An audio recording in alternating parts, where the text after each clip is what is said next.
3, 2.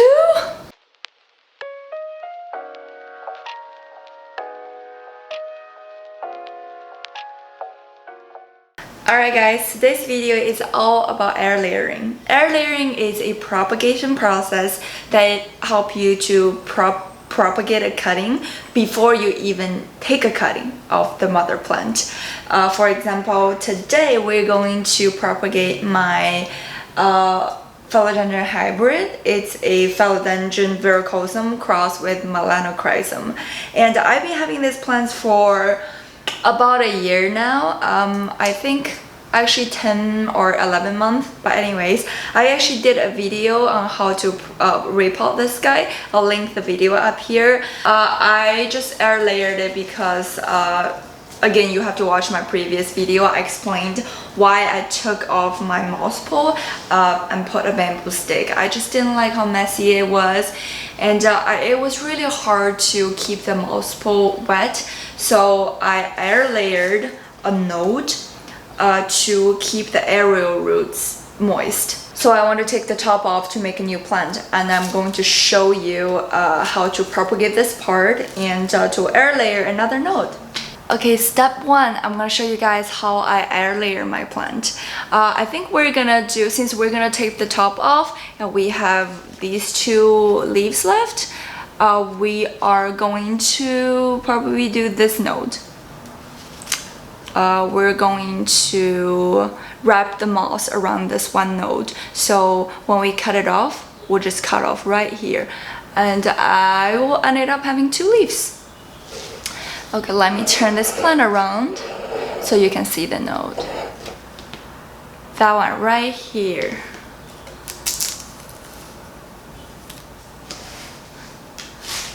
Okay, so first thing you need would be wet moss.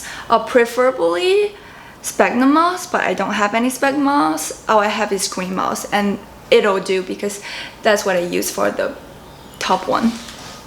So grab some moist moss that you have, find the node that you want to propagate, get it very close to the pole, and then you want to wrap the node and the pole in the moss together. The reason that I say wrap the pole together too is because my stem is actually pretty thin, and I want to make a pretty big mouse ball. I'm not sure if it'll be like top heavy or something, you know, but if it's a very thin stem, for example like a Monstera siltipicana, something like that, or like Brandy Adam, you might just want to do a small mouse ball around the aerial root instead of having to include the stem, if you know what I mean. This way it's just more secure. Okay, so make sure that you cover up all the aerial roots, and then we're good to go. It's a messy process, but it's very rewarding. Okay, next thing you need would be wrapping papers. What I have here is press seal. It's kind of the semi-transparent ones. It's not all transparent, but whatever you have. Okay, so we're gonna start wrapping it.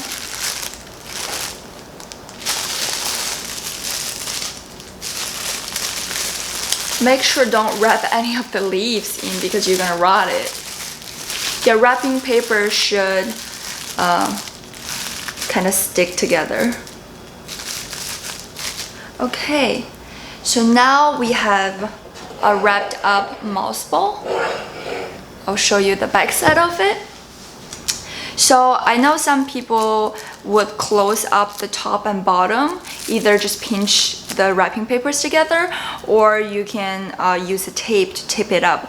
But I don't like to do that because sometimes when the roots grow really long, the root like to poke out from the bottom of the top. I'll let it do it.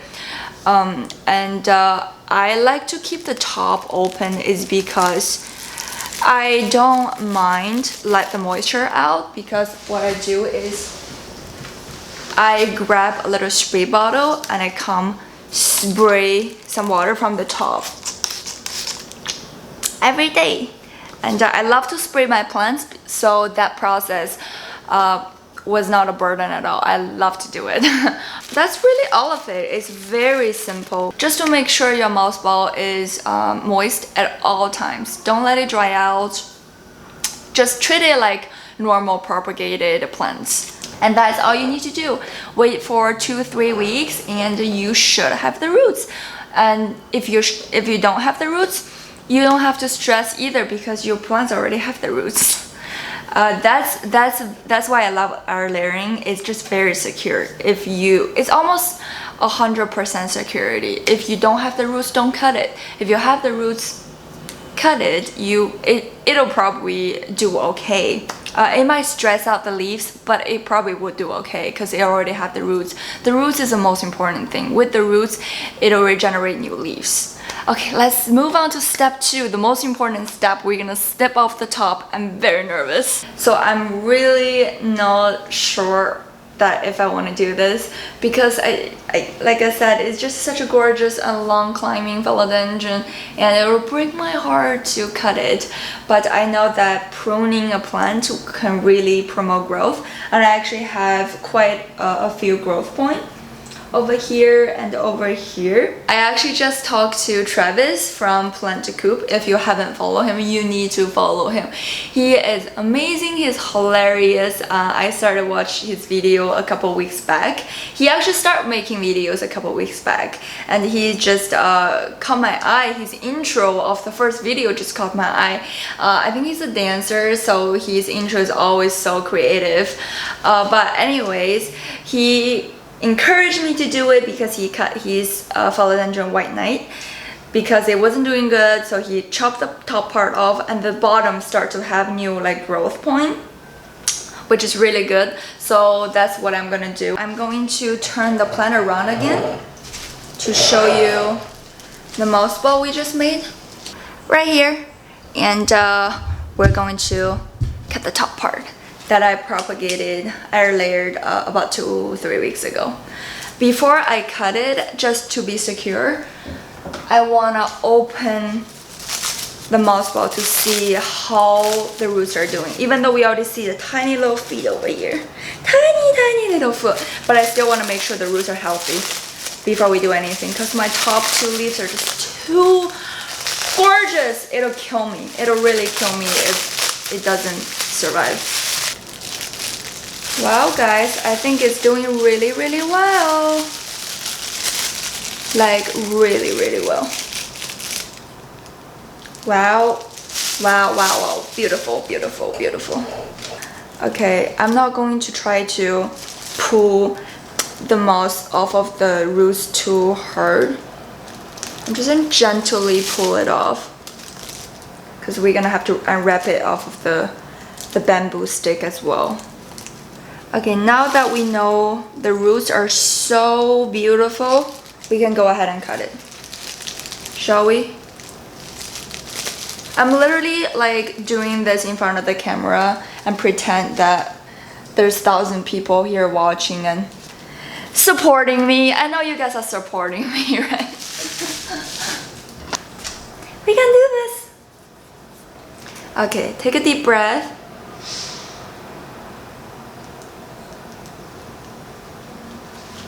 Alright, we're gonna do this. 3, 2,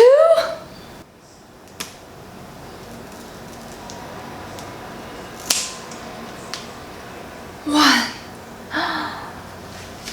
Oh man. Oh man, how gorgeous this is. Oh, I'm sad and happy at the same time.